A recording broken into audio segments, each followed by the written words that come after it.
There is nothing better than listening to a skilled musician playing great music. Musicians each have their own unique personality and style. One thing they all have in common is they have each invested thousands of hours in focused practice. We all know that practice is important. In fact, author Malcolm Gladwell, in his book Outliers, The Story of Success, states that it takes 10,000 hours of practice that counts most. But let's be clear, it's not just the amount of time you practice, but the quality and approach of your practice that counts most. We at Mozingo Music want to share some tips on some effective practice strategies that really work. We also will address the most common barrier to effective practice, that is motivating yourself to practice when you just aren't feeling. But first, let's talk about some proven strategies that lead to effective practice each day. Number 1, schedule a time each day to practice. Why is that so important? When you schedule your practice, it now becomes a priority. There are more distractions than ever before.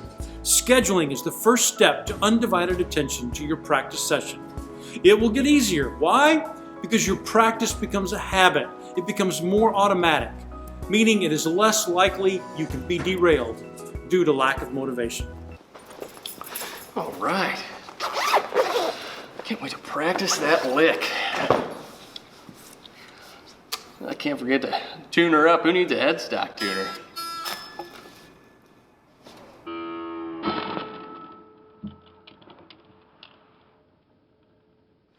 This is unbelievable. I knew it. I'm more of a finger painter.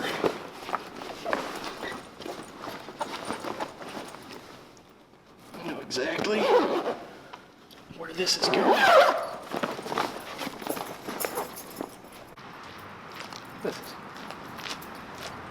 See you never.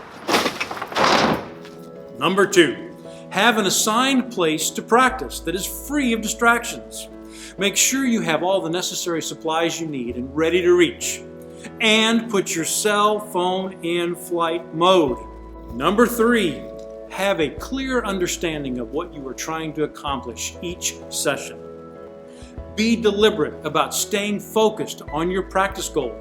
Most importantly, stay positive and don't beat yourself up if you are not performing as well as you think you should. This is exactly why you are practicing. We promise you will improve. Number 4, spend some time on practicing challenging material.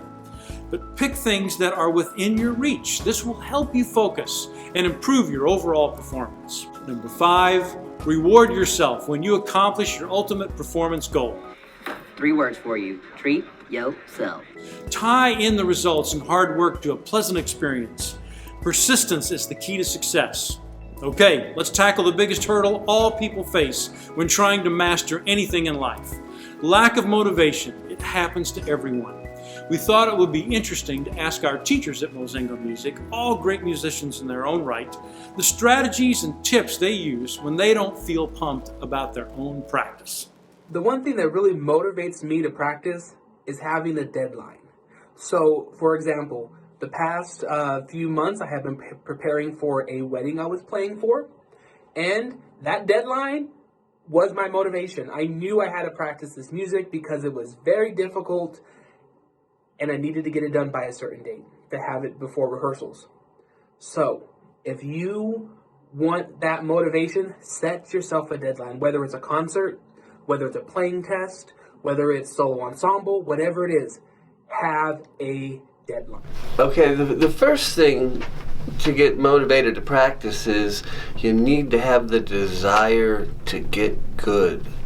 It just doesn't happen magically. So you have to, if you want to be a good musician, it doesn't matter if you're playing the piano or the guitar or the bass or singing or whatever, if you want to get good, you gotta practice, and that'll separate you. If you practice a lot, you'll become a great musician, and that will separate you from other musicians that don't necessarily practice so much, and you'll get a good reputation as a good musician. And even if you just practice 15 to 20 minutes a day, you'd be surprised how good you'll get in a couple months. So the first thing is you just have to have the desire to want to do it. I've told my students a lot of different times that I'm constantly fighting to get practice before I start teaching so that I can grow as well. So, but by staying after that and we're trying to practice every day and managing our time, we can usually incorporate some practice into our daily schedule. So when I sit down to practice, I find it really helpful to have a goal in mind. That could be there's a specific song that I really want to learn, so I'm going to sit down and work on that song piece by piece. Or it could be getting another song at a specific tempo, or even just sitting down and playing through without making as few mistakes as possible. Either way, as long as I have a goal to focus on, it really helps me to have good, effective practice. One thing we know for sure, the world needs more great musicians making great music. Finding an effective practice routine will help you become the best musician you can be. We hope this presentation gives you some inspiration to practice more effectively. The entire Mozingo music team wants to thank you for playing music. Let us know if you have more ideas on practice. And remember, great music begins here.